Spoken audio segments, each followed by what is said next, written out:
Sangomouben Abignon, Ambolo, comme on dit dans le sud profond du Cameroun. Que la paix soit avec vous. Un grand bonjour à tous ceux qui suivent, à tous ceux qui pensent que être africain du Cameroun, c'est être le frère et la sœur de l'autre. Être africain du Cameroun, ce n'est pas être celui qui appelle le Bamileke taliban ou le Betty sardinard. Être camerounais, c'est connaître à la fois ce qui nous rassemble plus que ce qui nous divise. C'est connaître son histoire africaine. Et j'ai été, interpellé par plusieurs d'entre vous, plusieurs de ceux qui me suivent, ou tout simplement les Camerounais qui sont des habitués des réseaux sociaux, sur une vidéo. En fait, c'était pas une vidéo de réponse, c'était une vidéo puisque quand il y a une parole publique, quand il y a une initiative publique, quand il y a quelqu'un qui s'engage ou se déploie publiquement, eh bien, ça devient une bouteille à la mer. Ça devient polysémique, comme on dit. Ça a plusieurs sens. C'est-à-dire que le sens que Moundé peut donner à une initiative d'un jeune docteur camerounais qui dit ou écrit. Le marketing, on l'a étudié. Moi, j'ai fait de la communication. J'ai étudié de la communication d'entreprise dans mon parcours et mon cursus. On me parle de marketing agressif. C'est-à-dire que si on dit que les diplômes ne servent à rien, eh bien, moi, je vais réagir. Si pour offrir des formations à des jeunes Camerounais, un pays qui est 15e pays d'Afrique subsaharienne en termes de PIB, c'est-à-dire la richesse produite, un pays qui devrait être dans les 4 premiers du classement en Afrique, un pays qui a eu 10 ans pour atteindre 8% de croissance et se projeter selon, parce que personne n'avait demandé cette stratégie à Paul Biya, c'est lui qui l'a formulée, la stratégie de croissance pour l'emploi, à travers un document qui matérialisait et qui traduisait cette stratégie-là qu'on appelle le DSCE, eh bien c'est le président qui l'a endossé. Parce qu'au Cameroun, quand il y a des stades après 40 ans ou 50 ans, on les attribue au président. Mais quand il y a des échecs, comme celui du document de stratégie de croissance pour l'emploi, on l'attribue à des Camerounais ou à son entourage. C'est un tout petit peu la bipolarité, la bipolarité camerounaise. Et pour revenir à ce sujet-là, quand vous m'avez interpellé, je vous ai dit, et je le redis encore ce matin, les vidéos, ceux qui me regardent ou ceux qui me font le monde de leur temps, le font parce qu'ils ont un intérêt ou parce qu'ils trouvent un intérêt à la parole publique, citoyenne et libre que est la mienne. J'ai des vidéos qui ont des millions de vues. C'est-à-dire que des vidéos aujourd'hui, si on totalisait les vues, elles seraient à au moins 10 millions de vues. C'est-à-dire qu'en cumulé. Donc, le buzz, ce n'est pas le genre de la maison Moundé. Le buzz, ce n'est pas le genre de ma maison. C'est-à-dire que si je faisais du buzz, si je voulais faire du buzz, j'ai les moyens techniques pour faire du buzz. Ça ne m'intéresse pas du tout. Ça ne m'intéresse pas. C'est-à-dire que quand je veux porter une parole publique, quand je veux dire des choses aussi librement que possible, je le fais. Sans considération de ce que un tel ou un autre dira. Quand vous voulez vous exprimer publiquement, vous le faites. Quand vous voulez dire des choses sur le président de la République, sur la marche de votre pays, quel que soit l'endroit en Afrique, vous le faites. Vous n'attendez pas d'ailleurs, vous avez remarqué que je ne fais jamais de demande de partage. Jamais je ne demande de partager mes lives, jamais. Je n'ai jamais demandé de partager ou de faire. Non, je n'ai jamais fait. Pour une raison simple, j'estime que si nous sommes 2, si nous sommes 3 à faire cette ambroisie, c'est-à-dire que ce partage, cet échange, eh bien, ça me suffit.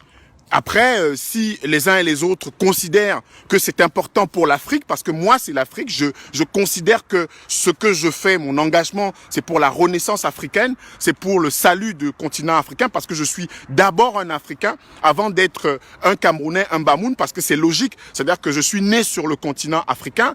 Le pays qui est le mien, le Cameroun, a été créé à partir des Portugais, des Anglais, des Allemands, et puis des Français et des Anglais et des Français. Donc c'est un pays qui a été d'essence coloniale dans sa structuration. Maintenant, dans sa composition, elle est d'essence pleinement africaine. Donc quand je suis Camerounais, et étant Bamoun, c'est à partir de 1394 que mes ancêtres sont devenus Bamoun. Ils n'ont pas toujours été Bamoun, mais ils ont d'abord été africains.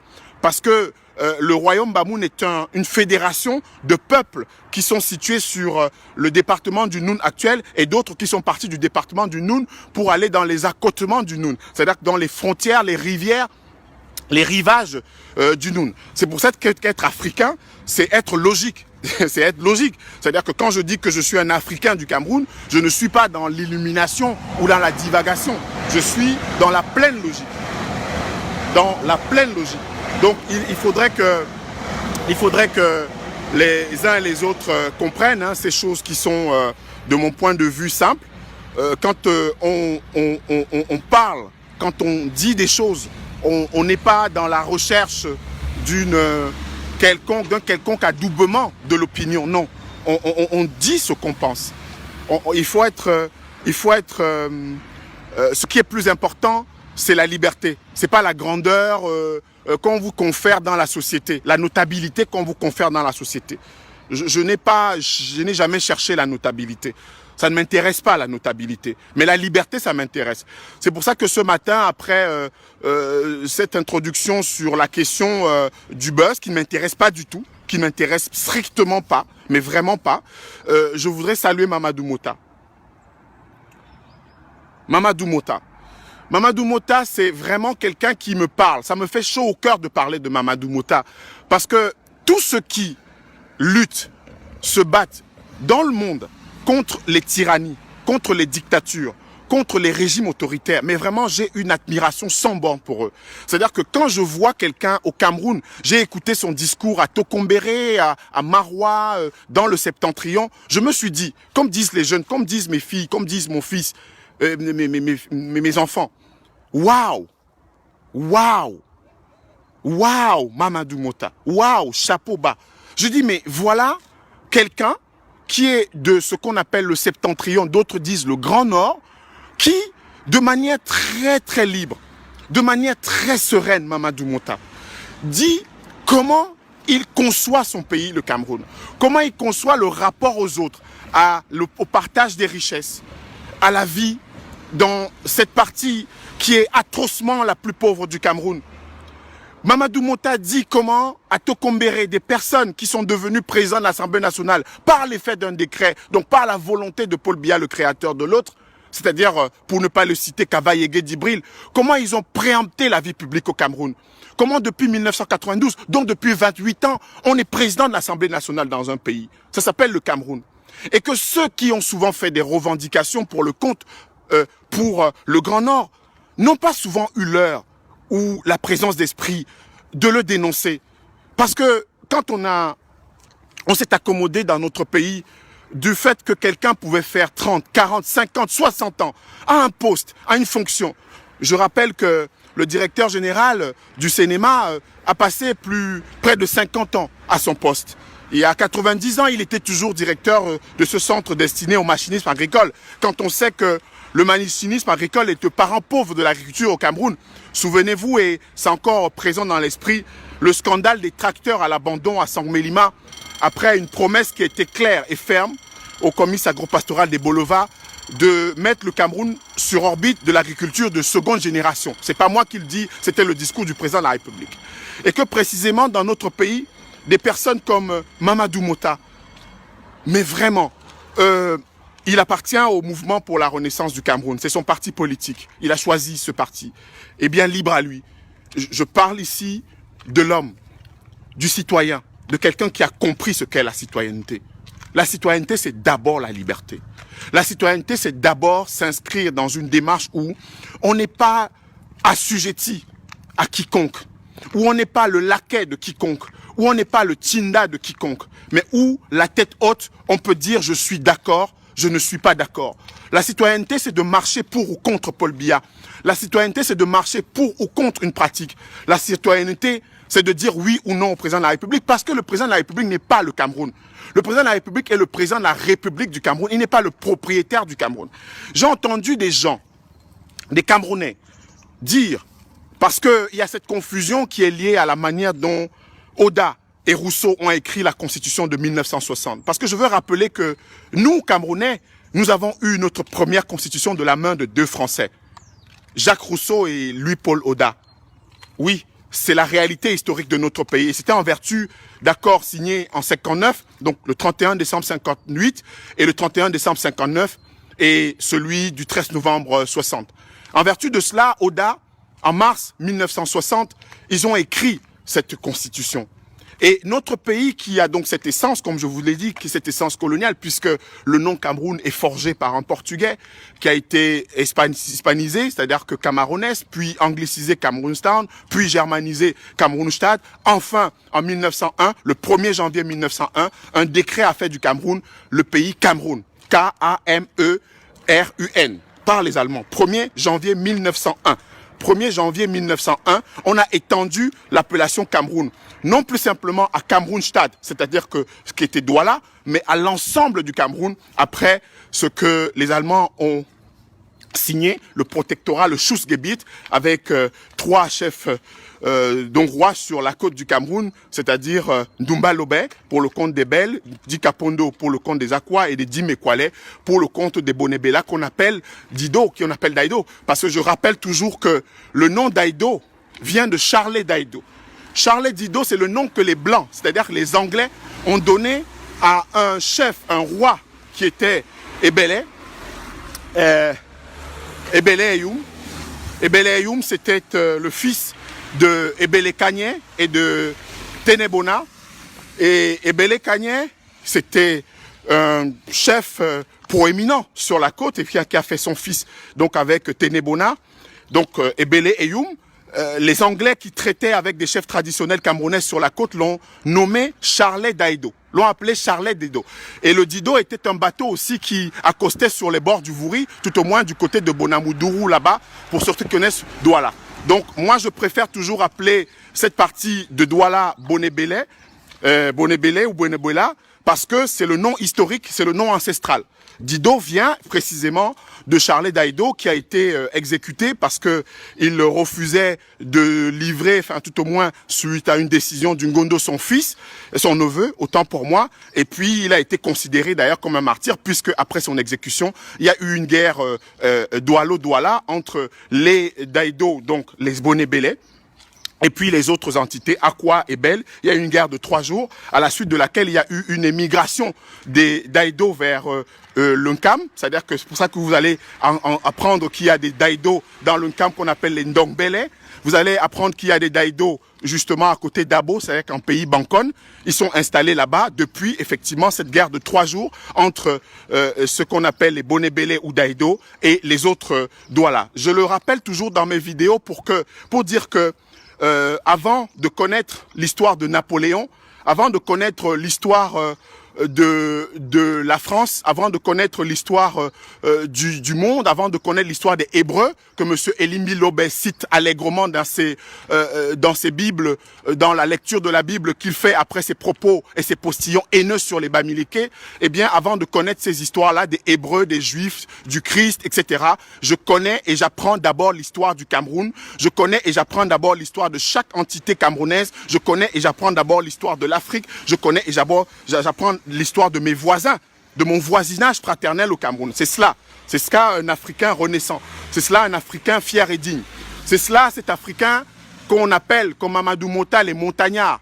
Vous savez que dans notre pays, et je sais que certains ont suivi l'actualité du Cameroun, notamment le mémorandum entre guillemets des Fali. Les Fali, c'est une population du Nord Cameroun qui ont été, après la conquête des Peuls au Cameroun, pour certains, qui ont été assimilés, donc qui parlent la langue Peul, et d'autres, comme les populations des montagnes au Cameroun, qui ont refusé effectivement cette assimilation et cette islamisation qui a été justement drainée par le courant d'Adama à la suite d'Osman Dan Fodio, à partir du Massina, à partir du Fouta Toro, à partir du Fouta Djalon qui sont situés au Sénégal, du Massina au Mali, et à partir de Sokoto, de Yola et au Nigeria. Donc c'est à partir de là, d'ailleurs vous remarquerez que au Cameroun il y a un Adamawa, une région de l'Adamawa, au Nigeria il y a un Adamawa State. Donc c'est un peu le lien historique qui est fait et justement la trace institutionnelle et en termes administratifs de cette période de l'Afrique où un certain nombre d'Africains islamisés à partir de la conquête du royaume Songhai par les Marocains, par les Marocains ont drainé tout au moins l'islam sur une grande partie de l'Afrique subsaharienne, c'est-à-dire que de Dakar à Djibouti, et puis aussi attaquaient l'Afrique pour aller vraiment aux confins de l'Afrique australe, c'est-à-dire jusqu'en Afrique du Sud, c'était un peu leur ambition. Donc ce qu'on appelle les montagnards, d'ailleurs il y a un mouvement qu'a porté quelqu'un comme Jean-Baptiste Baskouda à la suite de Baba Simon, qui était une sorte de prélat qui allait dans l'extrême nord du Cameroun pour être au secours de ces populations-là qu'on a appelées les montagnards. Et puis Mamadou Mota, en l'occurrence, c'est quelqu'un qui se situe dans cette logique de la libération, de sa libération citoyenne d'abord. C'est-à-dire que il est d'abord un citoyen qui se libère, qui s'affranchit d'un certain nombre de contraintes, qui s'affranchit d'un certain nombre de carcans, qui s'affranchit d'un certain nombre de menottes qui lui sont mises pour affirmer une parole publique. Et c'est cela, c'est pour ça que je salue cet homme, je salue ce monsieur, je lui rends hommage et je fais cette ode ce matin parce qu'il faut aussi que nous apprenions à célébrer les Camerounais pour leurs différentes vertus. J'ai vu qu'on peut inviter sur des plateaux de télévision des personnes, des jeunes sœurs, pour parler de leur résilience, de comment elles sont sorties d'une vie particulière, effectivement, pour avoir une seconde chance. Et puis, j'ai vu aussi qu'au Cameroun, on pouvait attribuer le nom d'écrivain au tout venant. C'est-à-dire qu'en France, ici, moi, je vois des gens qui écrivent 50 livres, mais ils ne sont jamais considérés comme écrivains. Bon, voilà, ils écrivent des livres, ils sont essayistes, ils sont auteurs, mais ils ne sont pas écrivains parce que le titre ou la dénomination écrivain est réservée effectivement à des gens qui font profession, qui deviennent des romanciers, etc., etc. Et ils sont très connus, d'ailleurs, les écrivains. Mais comme dans mon pays, le Cameroun, on mélange tout. Dans mon pays, le Cameroun, on écrit. Moi, j'ai écrit déjà 2 livres, hein. Un sur le patrimoine et un recueil de chroniques. Je ne peux pas me considérer comme écrivain. C'est-à-dire que je ne peux pas me considérer comme écrivain. Mais dans mon pays, le Cameroun, intramuros, eh bien, vous avez écrit un livre, ou 2, bon, qui se sont relativement bien vendus, souvent par hystérisation sur les réseaux sociaux, eh bien, on vous considère comme écrivain. Enfin, bref, je considère également que si on peut rendre hommage et puis faire voix à un certain nombre de personnes comme ça, il faudrait que ceux qui pensent dans notre pays, le Cameroun, qu'on peut dire les choses avec hauteur, avec fierté, avec liberté, eh bien ceux-là, moi, je les célèbre. Et je les célébrerai toujours. C'est-à-dire que quand on me dit que des Camerounais en Europe, parce que c'est souvent un peu ça, quelqu'un qui a, une occupation qui est toute, et somme toute sympathique, eh bien, quand il vous voit prendre une parole publique, aller manifester ou vous engager, il a l'impression qu'il est le seul à travailler, il est le seul à avoir un boulot, il est le seul à avoir une occupation, etc. Et que les Camerounais qui... je rends hommage à Mamadou Moussa, je veux également saluer ces Camerounais qui sont à l'ambassade du Cameroun, qui sont allés à l'ambassade du Cameroun pour déposer une gerbe de fleurs, déposer des bougies, parce que c'est très important. Le Garbu n'appartient pas à l'ambassadeur du Cameroun. Garbu, c'est une...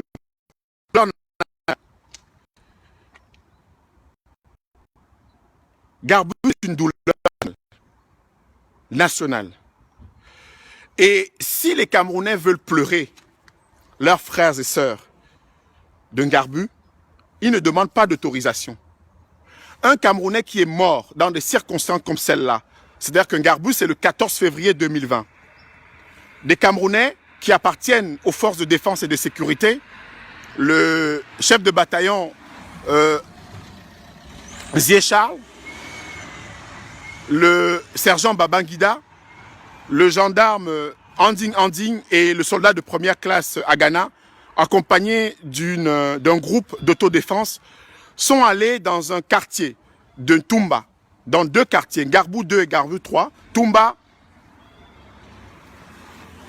est situé dans l'arrondissement, c'est-à-dire la commune de Ndou, dans le nord-ouest du Cameroun.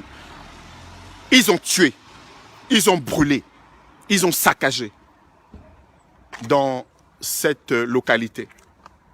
Des enfants sont morts, des femmes enceintes sont mortes.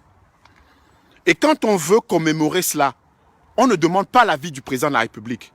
On ne demande pas l'avis de l'ambassadeur. On commémore ses frères et ses sœurs. C'est cela la citoyenneté camerounaise. Garbu, vous avez suivi, pour ceux qui sont collés à l'actualité, comment ça s'est passé. Il a fallu des dénégations. Il a fallu des... Et quand je cherche les mots de manière précise, il a fallu qu'on s'étripe sur Garbu alors qu'on n'avait pas à s'étriper sur Garbu. Quand un militaire, quand un soldat, et c'est pour cette raison que je salue la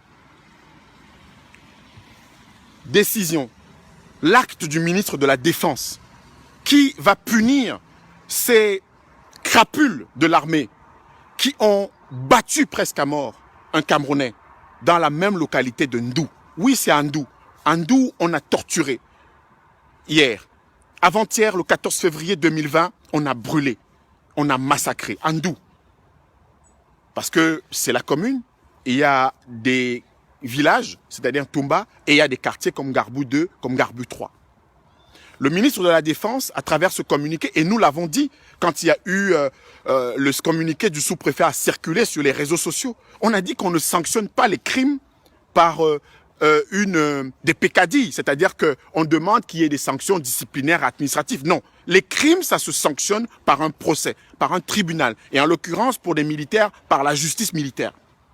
Et c'est pour cette raison qu'on était, et je suis fier en tant que Camerounais, d'avoir dit, dès les premiers instants de la révélation de ces vidéos, qu'il fallait punir cela. Notre armée ne doit plus être l'armée qui a été formée par les Français dans les années 50 pour tuer des Camerounais.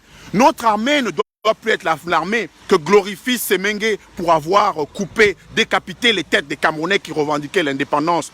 Notre armée ne doit plus être l'armée qui tue, qui brûle des Camerounais pour la gloire des colons ou pour la gloire des tyrans ou pour la gloire de ceux qui nous gouvernent. Non, notre armée doit effectivement, comme on a pris le pli depuis un certain nombre d'années, notre armée doit être effectivement républicaine. Et être républicain, tout à l'heure, j'ai évoqué le nom de Mamadou Mouta comme d'autres Camerounais que je pouvais citer, mais je l'ai fait à dessein pour rester un tout petit peu et coller à l'actualité. Restez fidèle à vos convictions quand vous êtes un citoyen camerounais. Restez fidèle à cette considération que je veux partager souvent avec les uns et les autres, de notre africanité, celle qui nous rassemble. Parce que si on reste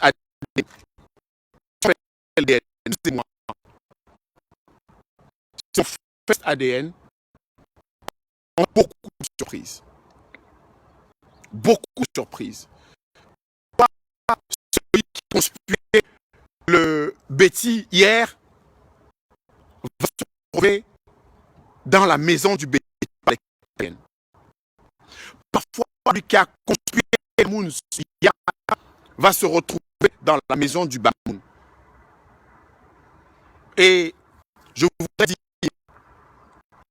à ceux qui ont souhaité que des Camerounais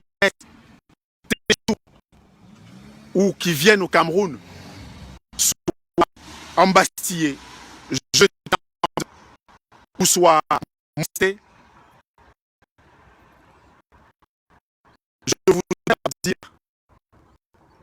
Je voudrais leur dire que le Cameroun a la propriété de ceux qui le croient. Le Cameroun n'est pas la propriété de ceux qui entendent ainsi. Le Cameroun sera. Et demain, le bien légué par nos ancêtres et tout sera ce que nous en ferons.